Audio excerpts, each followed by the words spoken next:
Welcome, friends, to another edition of Economic Update, a weekly program devoted to the economic dimensions of our lives: jobs, debts, incomes, our own and our children. I'm your host, Richard Wolff. I want to begin with good news today from the Rolls-Royce Corporation, and I want to share it with you. They are so happy, and they've made me happy too. First of all, let's all remember that Rolls-Royce once was a British company, but like so many things that once were British, they aren't anymore. This corporation was purchased by the German automobile company BMW, and it happily announced that in the first quarter of this year, it delivered more cars than it ever has in a quarter before, a total of 1,400 cars. The major brands, the Cullinan and the Ghost, sell for a base price of about $330,000 per car. Properly and fully equipped, they go over 400,000 each. They have a number of wonderful interior design features. I will only mention to you one: a starry evening sky projected on the interior ceiling of the automobile. Bentley and Lamborghini also announced good sales. And as an economist, I just want to remind you, these these numbers are features of what happens in an economy when the rich get richer and the rest of us don't. Resources that might have gone to the goods and services the mass of people need are deflected, go elsewhere where the money is. That's how capitalism works. So those resources, those workers that steal that paint and that starry sky go into 1,400 cars for the richest amongst us. Let me turn next to not such good news. The effort to unionize Amazon in Alabama was defeated, and soundly so. And there have been lots of obituaries about that effort. Not that it's over, there will be continuing efforts. But there have been comments on what was clever or not in what the Amazon management did, and what was clever or not in what the union organizers did. No doubt both of them had their strong points, their weak points, the mistakes they may have made. I'm not interested in those. I want to draw your attention to a larger factor that I think played a major role, probably the dominant role, in the outcome of that unionization effort. In order to win a battle at a union vote in a workplace, you need to have the mass of the workers there trained, in a sense, to think about the world in a different way from the way they do it now. What has to become common sense has to be cultivated. It has been cultivated over the last 75 years in this country, very systematically, in the media, in the movies, on the radio, on television, in the news, at church, in the school. All of those places, pictures have been painted in which the people who run our big businesses are CEO geniuses, worth all that money because, wow, are they super competent. They are all captains of industry. We reward them with top government jobs, accolades from here to tomorrow, and amounts of money to be paid to them, which is the ultimate compliment in a capitalist society. In contrast, workers are drones, and unions, wow, they're scary. They're a little bit better than crooks, but not much better. They get the same kind of low appreciation that you give others in our society that don't get much prestige. Interesting. Once upon a time, captains of industry had a different name. We called them robber barons in the literature because they were looked at as people who squeezed the working class, who tried to cheat you at every turn by charging more than what they sold to you and paying less than what your labor was worth, and so on and so on. If you had a different notion of common sense, if the hero was the working man and woman and not the captain of industry living in the mansion, well, then your whole attitude would be different.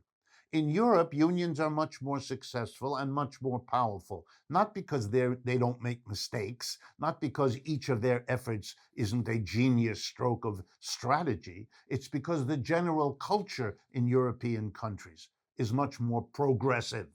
And you know who takes care of that for the unions? Not so much the unions themselves.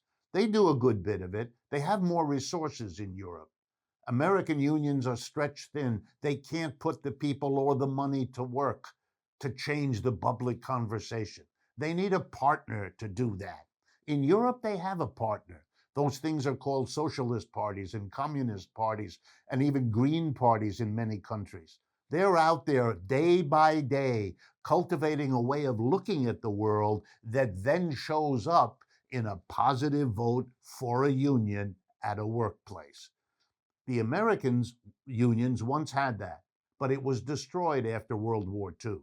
During the 1930s, you had the closest alliance between the American labor movement and the left politically. And boy, did that make a difference when the unions really grew like crazy in the 1930s.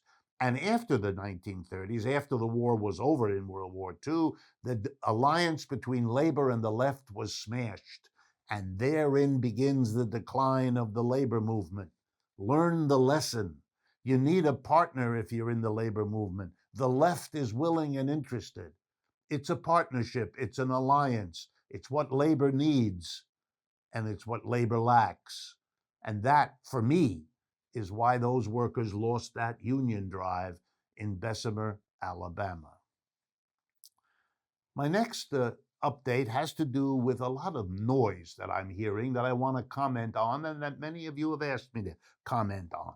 We are being told that we're about to enter an enormous boom because the new Biden administration is pumping unprecedented amounts of money into the economy. The American Rescue Plan, the infrastructure build out, and so on. We're hearing it's going to be like the end of World War II and so forth. I've commented on this before, but you've asked for more. So let me give you three basic reasons why this boom is not likely to be anything like what it's being hyped up to be. And that's important for the immediate future of all of us.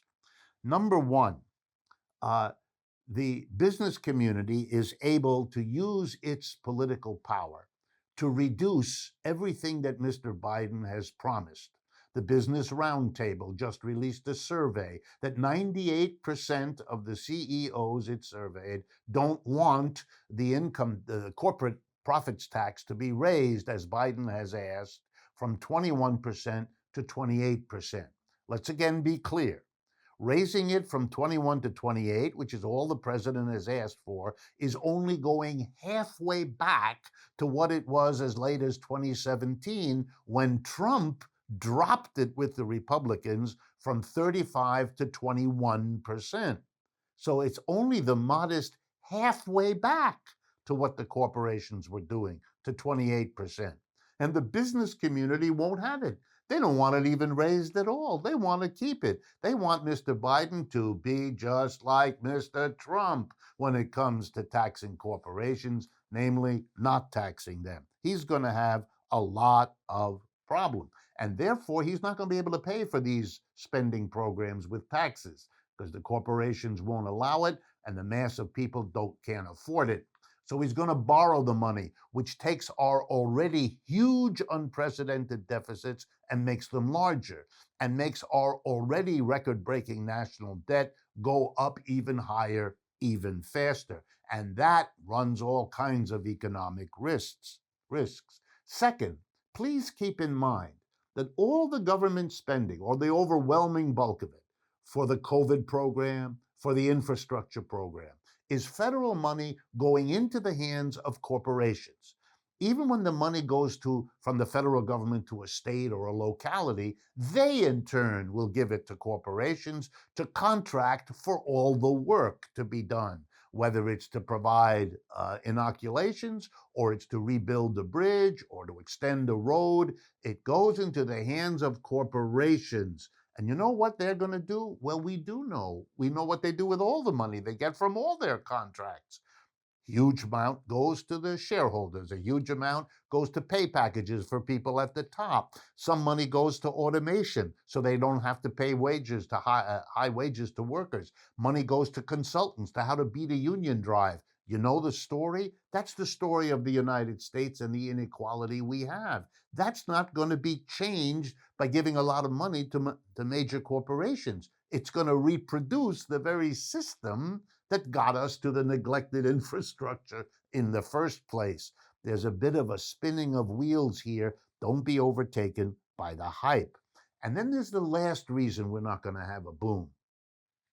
Back in 1945, we had a much less unequal society. The rich weren't as rich, and the mass of people weren't as stretched financially, which meant when the government pumped money in, it spread out more evenly because we were a more evenly organized society. We're not now. We're much, much, much more unequal. So a disproportionate amount of this government spending is going to go into the hands of people not likely to spend it again because they are already the richest amongst us.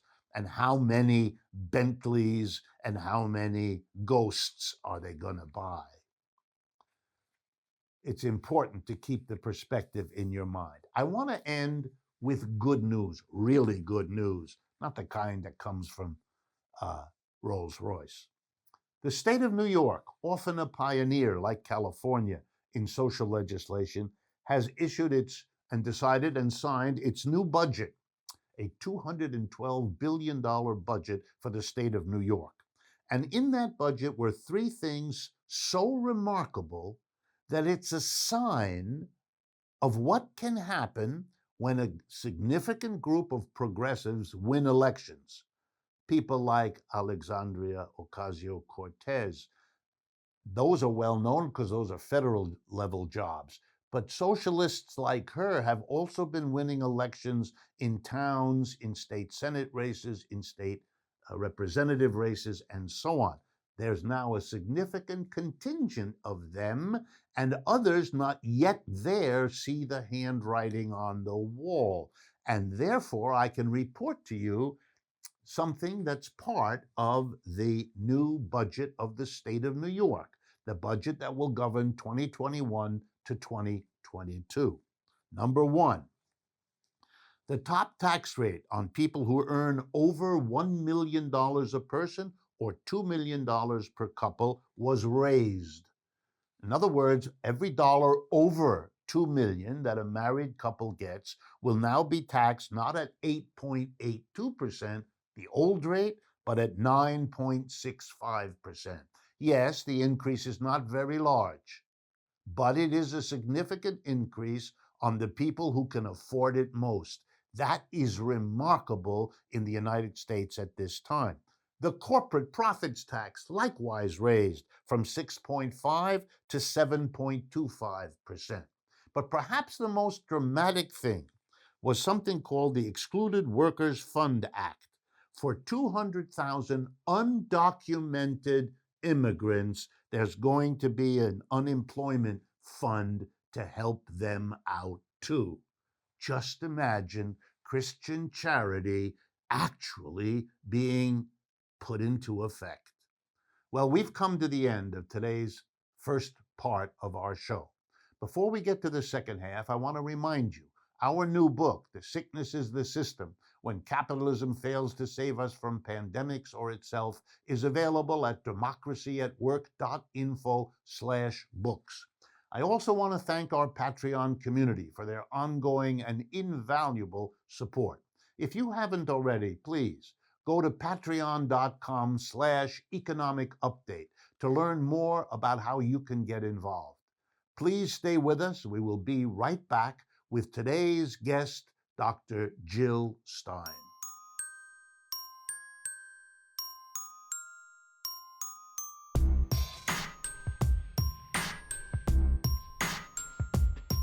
Welcome back, friends, to the second half of today's economic update. It is with genuine pleasure and happiness, I must say, that I can welcome to our microphones and our camera Dr. Jill Stein. She probably doesn't need much introduction from me, but let me be brief. She is the United States Green Party's 2016, presidential candidate. She's a leader of the Green Party. She's a physician. She's an organizer. She works on environmental health issues. She is a leader of a third-party effort here in the United States, and that in itself is a historic effort. I could say many things about her. I think it's more important for us to get to hear what she has to say. But I am struck with a very good line that she came up with that I would like to repeat, talking about her own candidacy. She wants to redevelop or reinvigorate American democracy, she says, by giving everyone a chance to vote for what we want, not against what we fear. And in the era of Trump, that has a particularly powerful ring. So welcome, Jill, to our program, and thank you for taking the time to speak with us. Okay, you and other leaders of the Green Party have described it as an alternative to the parties of war and Wall Street. Tell me what you mean by that and what you think your impact has been.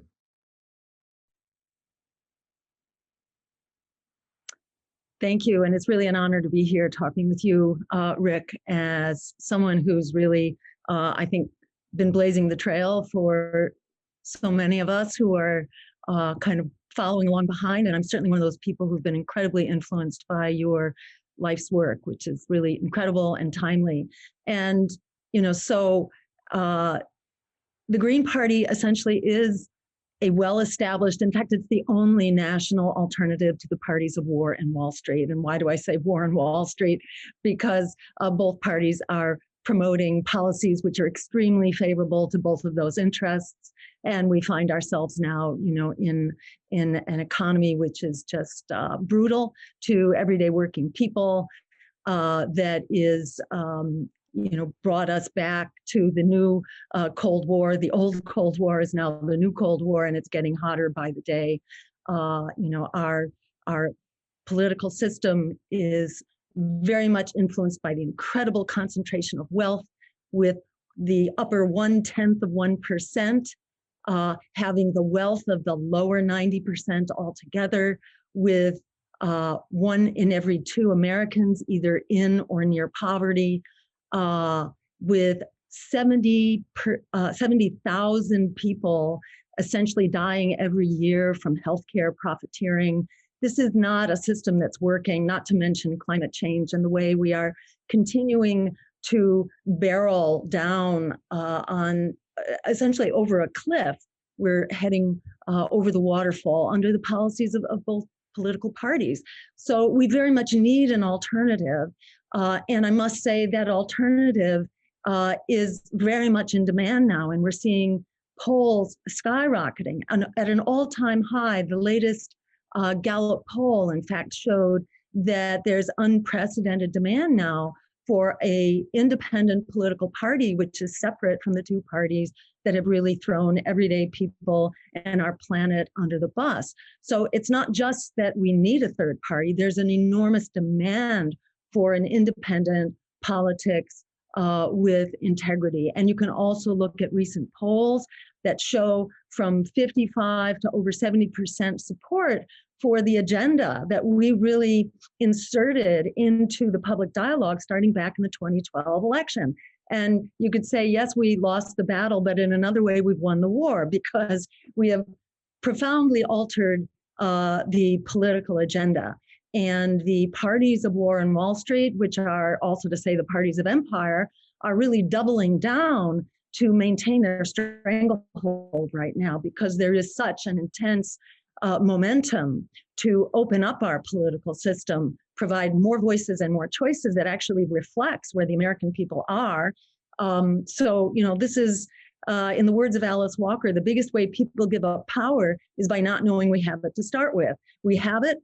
That is, we the people have it, and it's really all about how do we assert that power. Jill, I'd like your reaction to something that I've been hearing more of in recent months, that the United States is governed by a monopoly. It's a monopoly of two political parties that have a very cozy relationship in which they exchange offices from time to time to adjust to the popular mood, but that they maintain a pretty much of a stranglehold. And like monopolies, they do everything in their power to exclude any new entrant into the game. How do you react to that kind of an assessment of our politics? That is extremely true. I'd say they're more than a monopoly. They're more like a mafia that's protecting their turf, very carefully guarding it. And this suppression of political opposition is should be seen as part of voter suppression. It's unacceptable that people of color, young people, disabled, are restricted from voting through all kinds of mechanisms. But we need not only, a right to vote, we have a right to vote for what we want and what we need. And we need to reject voter suppression in its usual forms, but we also need to reject voter suppression of progressive forces and progressive voters. And that means, we need a ranked choice voting system so that fear cannot be used as part of this lesser evil mode of politics, which is really a form of extortion. It's, we should not be suppressing votes and we shouldn't be extorting votes based on fear. And this is readily fixed with a ranked choice voting system with proportional representation. You can go to the Green Party website to find out more about that. But these are solvable problems, and there's no getting out of here alive unless we solve them. So by fixing our political system, which entails a number of things, we need political opposition that is grassroots political opposition, not corporate, astroturf forms of opposition. But that means enabling ballot access, and Greens were forever being thrown off the ballot. Ralph Nader had about 30 lawsuits run against him in the 2004 election at one time. It cost him $1 million basically in order to defend his right to be on the ballot. And even at that, he was thrown off. In the last election, Greens were thrown off illegitimately off of the ballot in Wisconsin and in Pennsylvania based on real distortions of their rules. This is not democracy. We're blocked from participating in debates. I know in 2016, 75% of American voters were clamoring, no matter where they stood politically, across the board. People want more voices and more choices. They have a right to those choices, and they have a right to know who their choices are and what those various points of view are, which are not reflected in our current power structure and in the parties of war and Wall Street.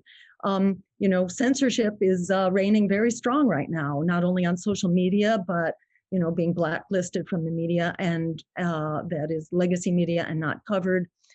So there are concrete things that we can do. And, so how do we ever get to that place? I think we'll come to that later in this discussion, but, it's so important that we be connected to the social movements, that we be getting the word out, and that above all, that we not be persuaded that we don't count. In the words of Alice Walker, the biggest way people give up power is by not knowing we have it. And if you look at the polls, the progressive agenda, which is upheld by Greens, it's given lip service by many of the progressive Democrats, but they're not able to go there and haven't been for decades. In fact, they're moving in the opposite direction. So the Greens really are the vehicle for this progressive agenda, which is now so urgently needed and desired and demanded as a matter of life and death by the American people. Jill, let me press you on 3 quick questions that I know our listeners want. Number one, the Green Party in a country like Germany went from a very small marginal party to an enormously nationally powerful party. It really is among the big parties that now contest for power in Germany. Briefly, because I want to get to the others too, what would it take in the United States to give a comparable history and allow the Green Party to become a major player? The demand is there. What we need, that is among voting people and among many people who don't vote, who choose not to vote. and are voter eligible but don't use their vote. That is the largest block of voters, in fact, are those who say no thank you to a two-party dominated system. So what we need to do is basically remove the obstructions. And I do want to mention HR 1, which has many valuable provisions for ensuring the right to vote, but it also contains little known poison pills that basically open the floodgates of even more big money in politics, including, and I'll just give you one thing, the current limit for the big national committees like the DNC and the RNC and the National Congressional Committee. Their current limit is $5,000 to contribute to a presidential candidate. Under HR 1, they can contribute $100 million. Each of their committees can contribute $100 million. That basically buys you the election. So it's really important to examine critically what is being put forward as solutions by the parties of war and Wall Street. Here's a quick one, but a powerful one. Socialists like Alexandria Ocasio-Cortez, Jamal Bowman, and others have made the decision to work for what they understand socialism to mean, democratic socialism, within the Democratic Party. The Greens, who share some of the many progressive objectives of the socialists, have decided not to do so. Briefly explain to us why you made that decision and continue to make the decision not to work within the Democratic Party. Well, let me just say that there have been very progressive elements within the Democratic Party going back for decades, but their hands are basically tied. And even now we see the Squad and AOC and the New Democratic Socialists, they are afraid to actually challenge power because they will be, viciously punished. Look at what happened to Kucinich, who basically got shut out of the debates and got restricted, or rather redistricted. Or look at Tulsi Gabbard. If you dare to resist the leadership, you will basically be eliminated. And we see that now when the Squad won't stand up to force the vote on Medicare for All, for example, where AOC is helping to fund the opponents within the Democratic Party who've been holding back Medicare for All. So the machine really blurs the vision and the integrity of people who come into the Democratic Party. But it's pretty uniform across the board that if you actually stand up to resist, you're done. So, we have to find a place to put our feet down. And remember, this is not a matter of people not agreeing with us. The public agrees with us. This is a matter of strategy and working our way up to get the word out and build the power of the organization. Jill, in the few seconds we have left, and you've done a wonderful job of making these positions clear. Here's a last one. What's your relationship to, let's call it for lack of a better term, anti-capitalism? To what extent is the Green Party critical of and opposed to capitalism? And we really only have 20 seconds. So, the Green Party has a few different names for this, but across the board, I think it's recognized in the Green Party that corporate capitalism, as we know it, which is sort of where capitalism inherently goes, is incompatible not only with democracy, but with workers' rights, and in particular with a sustainable environment that's capable of supporting life and civilization as we know it. So we are not, in the camp of corporate capitalism. That is very clear. You can look at our party platform and see that very clearly outlined. All right, Dr. Jill Stein, wonderful to talk to you. Thank you for sharing your answers to these questions, really. And I hope we can bring you back in the near future. And to all of my audience, viewers, listeners, thank you for being with us. I hope you found this an important contribution to our political thinking, and I look forward to being with you again next week.